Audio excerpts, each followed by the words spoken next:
Assalamualaikum warahmatullahi wabarakatuh.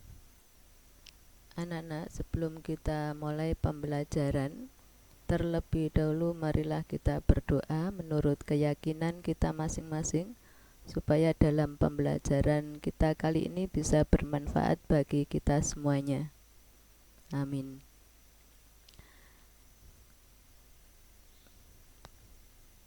Kita mulai pembelajaran pola dan barisan bilangan untuk kelas 8 semester ganjil. KD yang kita pelajari adalah 3.1, membuat generalisasi dari pola pada barisan bilangan dan barisan konfigurasi objek. KD 4.1, menyelesaikan masalah yang berkaitan dengan pola pada barisan bilangan dan barisan konfigurasi objek. Sedangkan pengalaman belajar yang kita lakukan nanti adalah yang pertama, mengamati pola pada suatu barisan bilangan. Yang kedua, menentukan suku selanjutnya dari suatu barisan bilangan dengan cara menggeneralisasi pola bilangan sebelumnya. Yang ketiga, menggeneralisasi pola barisan bilangan menjadi suatu persamaan. Yang keempat, mengenal macam-macam barisan bilangan. Dalam kehidupan sehari-hari, kita sering menjumpai masalah yang berkaitan dengan pola bilangan. Misalnya ini adalah perumahan. Kalian ingin mencari rumah teman kalian. Kalau rumah teman kalian nomornya ganjil, berarti tentunya kita mencari di sini. Dan kalau nomor rumahmu atau nomor rumah temanmu itu genap, maka mencarinya berada di sini. Jadi misalnya kalian berada posisi di sini. Kalau mencari rumah nomor 15 berarti jalannya ke sini. Nah, ini. Kalau misalnya dari sini kalian mencari rumah nomor 20 berarti di sebelah kanannya ini. Oke. Sebelum kita mulai materi inti, terlebih dahulu amati beberapa bilangan di bawah ini. Bilangan bulat ada 3 macam, yaitu bilangan bulat positif, bulat negatif, dan 0. Seperti ini. Di sebelah kirinya 0 ini adalah bilangan bulat negatif. Di sebelah kanannya 0 adalah bilangan bulat positif. Bilangan genap lebih dari 2 adalah, contohnya seperti ini. Bilangan kuadrat, ini yang dinamakan bilangan kuadrat. Ini 1 kuadrat, 2 kuadrat, 3 kuadrat, 4 kuadrat, dan seterusnya. Bilangan kelipatan 3 antara 1 dan 20 adalah ini, yaitu bilangan yang berselisih 3. Ini kelipatan 3 selalu tambah 3. Bilangan asli itu dimulai dari 1, 2, 3, dan seterusnya. Bilangan prima, yaitu bilangan yang bisa dibagi oleh bilangan itu sendiri, seperti ini, dan seterusnya. Bilangan cacah itu dimulai dari 0. Ya, tentunya kalian sudah mengenal di SD ya.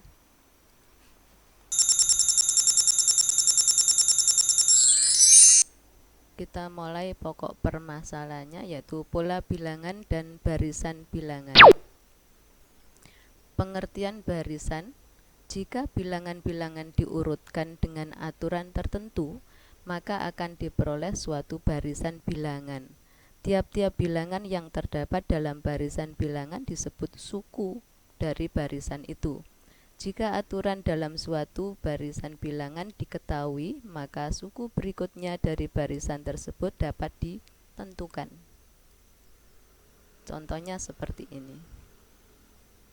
Ini bilangan asli juga berpola. Ini mempunyai pola selalu tambah 1.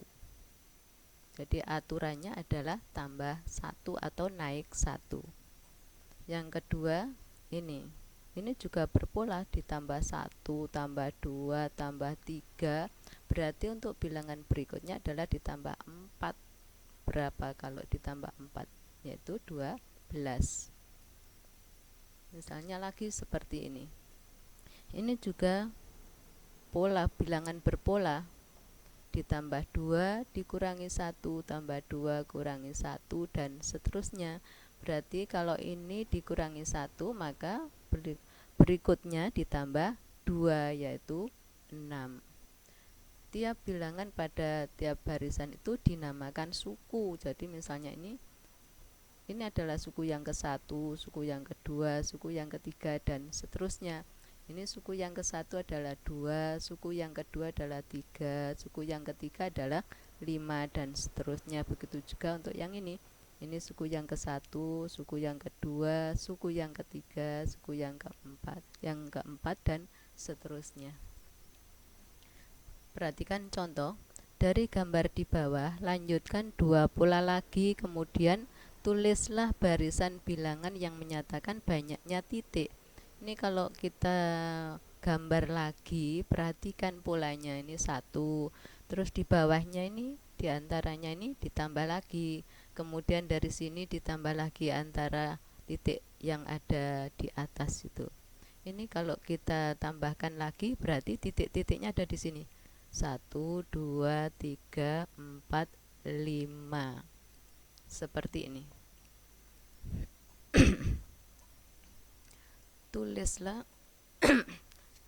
barisan yang menyatakan banyaknya titik pada pola. Lihat ini perintahnya, tulislah barisan bilangan, berarti berupa bilangan. Ini 1. Kemudian ini ditulis 3. Ini ditulis, ini ditulis 10. Ini ditulis 15 dan seterusnya. Kalau kalian disuruh melanjutkan lagi, tidak perlu menggambar sebanyak ini. Dilihat polanya. Ini bilangan berpola, ternyata ditambah 2, tambah 3, tambah 4, tambah 5. Kalau kita lanjutkan lagi berarti ditambah 6. Ini adalah 21. Oke, kita lanjutkan lagi. Gambarlah pola titik-titik untuk menggambarkan barisan bilangan persegi. Tentunya kalian tahu persegi itu panjang dan lebarnya sama. Kalau 1 berarti panjangnya 1, lebarnya juga 1. Digambarkan seperti ini. Kalau 4 berarti panjangnya 2, lebarnya 2. 9 panjangnya 3, lebarnya 3. Seperti ini dan seterusnya. Paham ya?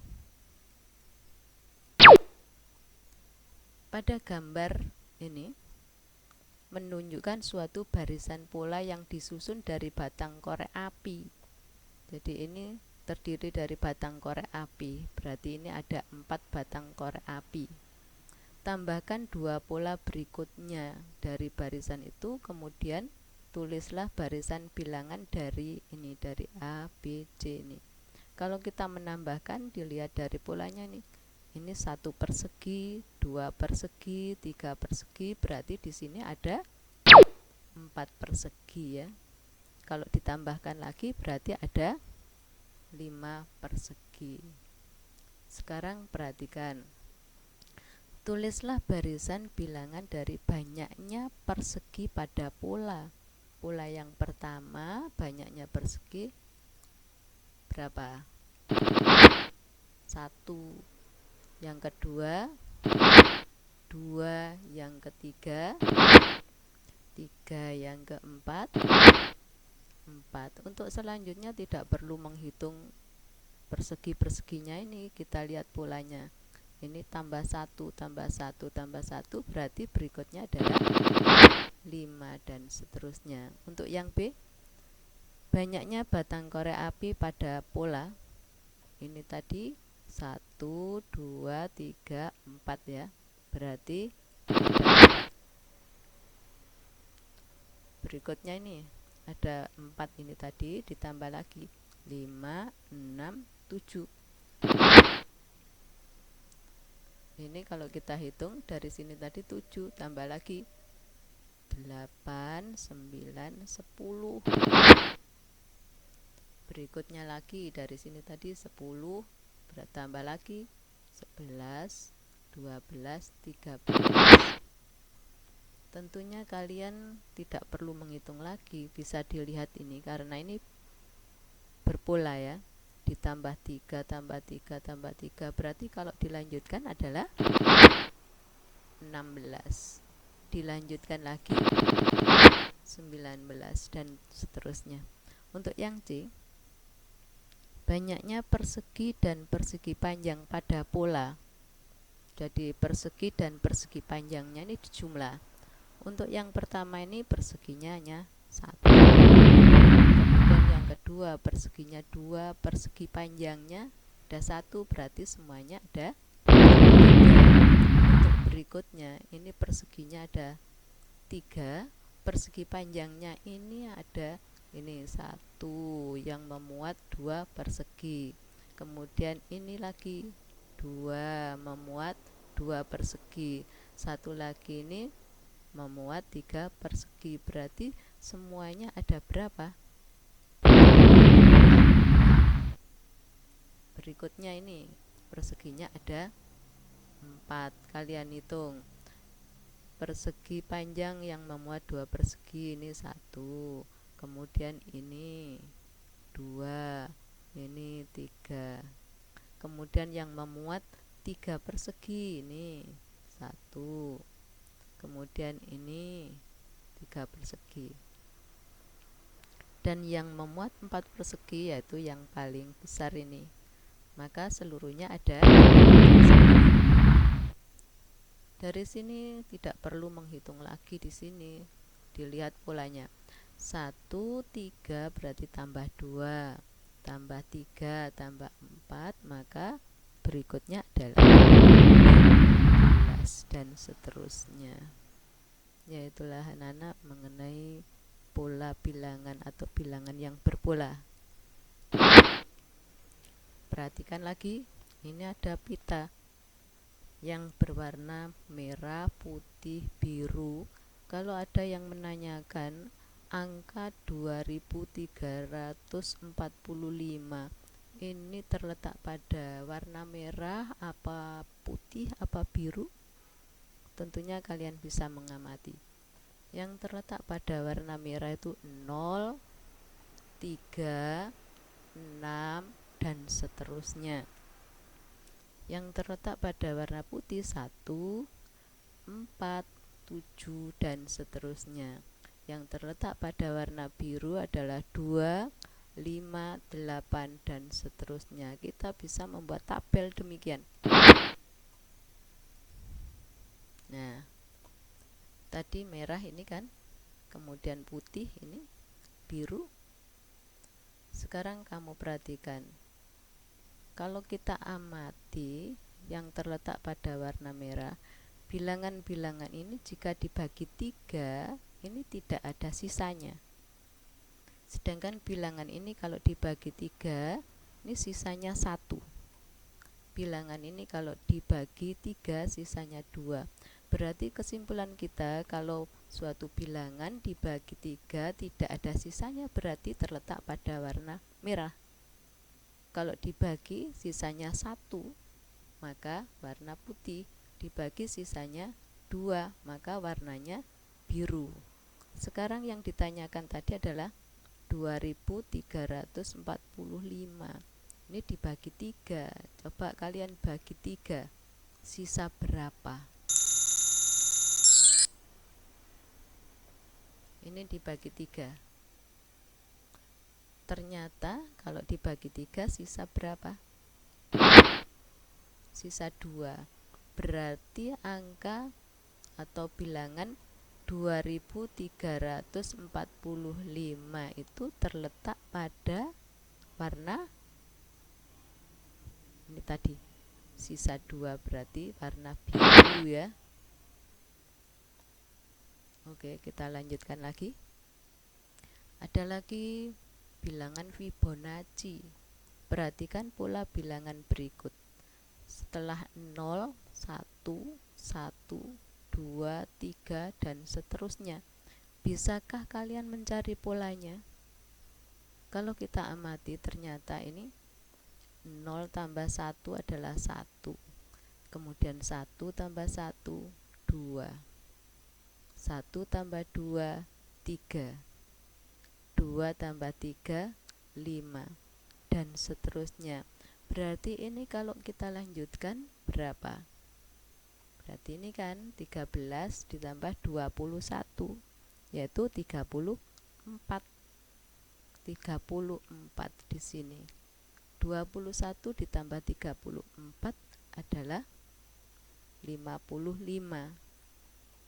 Kemudian 55 di sini. Bilangan yang berikutnya ini tadi 34 ya, terus 55. Kalau dilanjutkan lagi 34 ditambah 55 adalah 89. Jadi inilah yang dinamakan bilangan Fibonacci, yaitu bilangan untuk mencari bilangan berikutnya diperoleh dari menjumlahkan dua suku yang mendahuluinya.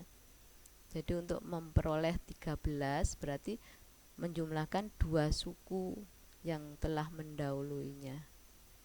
Ngerti ya? Itu namanya bilangan Fibonacci. Fibonacci itu nama orang itu yang menemukan.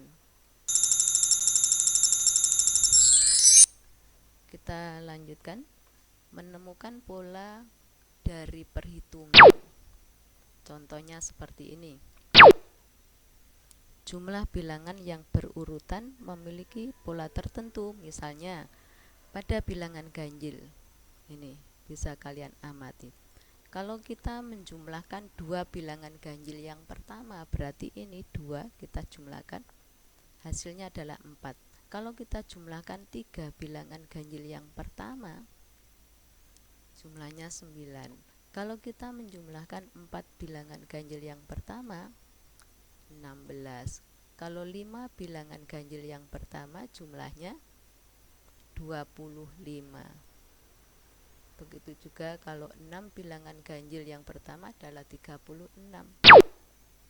Kalau kita amati dari sini, kita tulis dalam bentuk bilangan pangkat.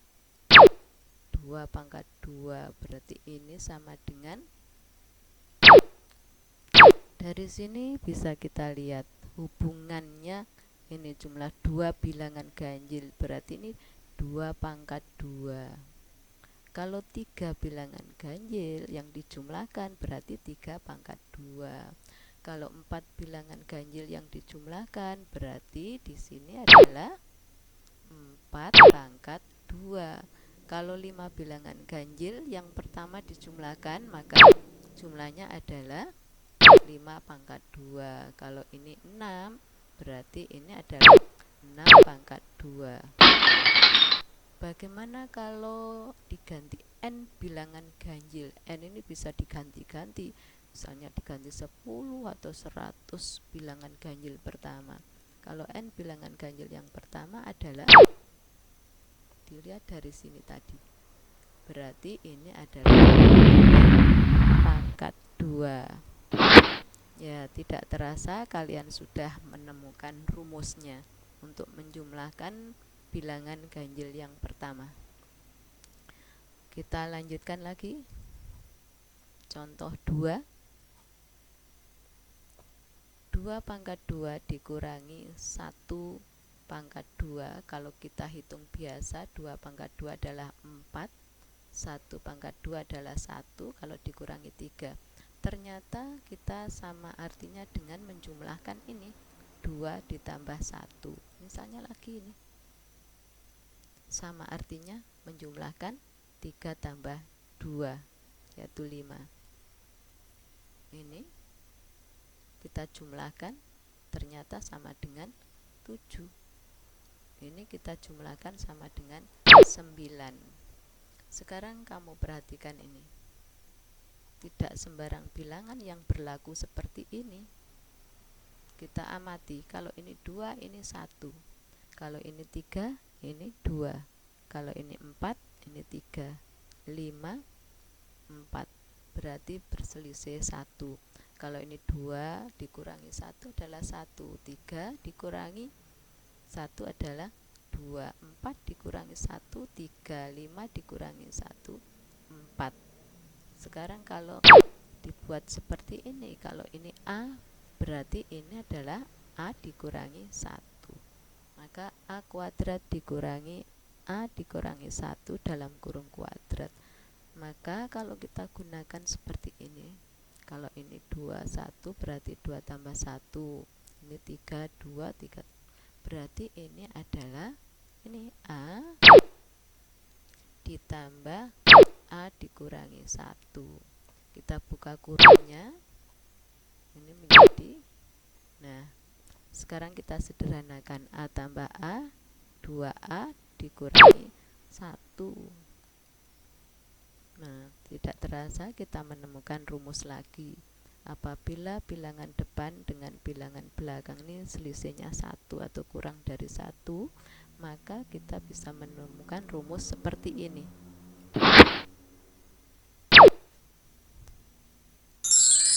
Sekarang dari penemuan pola di atas, ini penemuan pola di atas, penemuan rumus ya. Berarti kita sudah tidak menggunakan ini tadi, menggunakan yang kita temukan. Ini 10 dengan 9, ini kan berselisih 1. Kalau kita gunakan ini berarti 2 kali suku yang pertama dikurangi 1. Kita pindah di sini, berarti ini adalah 10, 2 kali 10 dikurangi 1, ya kan? Ini berarti 2 kali 100 dikurangi 1. Ini berarti 2 kali 50 dikurangi 1. Saya ulangi lagi sesuai dengan ini. Berarti 2 kali 10 dikurangi 1, hasilnya 19. Ini 2 kali 100 dikurangi 1, 50 kali 2 atau 2 kali 50 dikurangi 1 sama dengan 99. Kalau kita cocokkan dengan pola yang di atas, sama kan? Sama dengan menjumlahkan suku yang pertama dengan yang kedua, berarti ini sama, artinya 10 tambah 9, 19, 100 tambah 99, 199, 50 ditambah 49, 99 ya. Jadi menggunakan rumus ini dengan ini sama. Tapi nanti kalau dalam soal dilihat perintahnya menggunakan yang ini atau menggunakan rumus yang ditemukan. Hati-hati ya.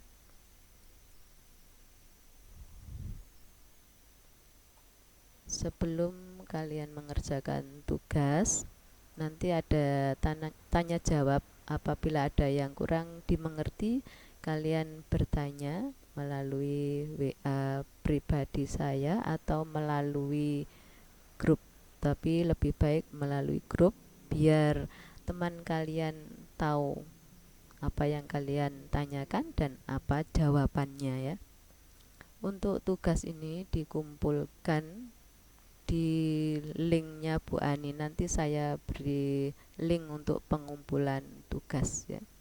Hari ini juga harus kalian kerjakan.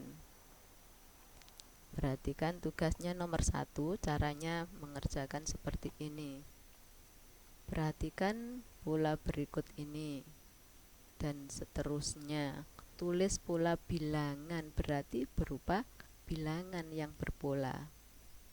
Untuk nomor 2, dari pengamatan ini kalian menghitung ini 65 kuadrat, ini 95 kuadrat. Jadi nanti kalau mengerjakan soalnya ini tidak usah ditulis, langsung jawabannya ini. Berarti jawaban 2A ini langsung gunakan pola-pola seperti ini. Harus ada caranya. Begitu juga untuk nomor 3, ini juga tidak usah ditulis, nanti jawabannya langsung 3A ini, terus gunakan pola yang ini. Ngerti ya? Yang keempat, perhatikan. Ini juga tidak usah ditulis. Langsung 4A jawabannya menggunakan pola seperti ini. Oke, sudah mengerti? Ya, silakan bertanya. Saya tunggu pertanyaan dari kalian. Kalau tidak ada pertanyaan, kalian bisa mengerjakan tugas ini, kirimkan ke link Bu Ani atau di WA pribadi biar tidak dicontoh temanmu. Terima kasih. Wassalamualaikum warahmatullahi wabarakatuh.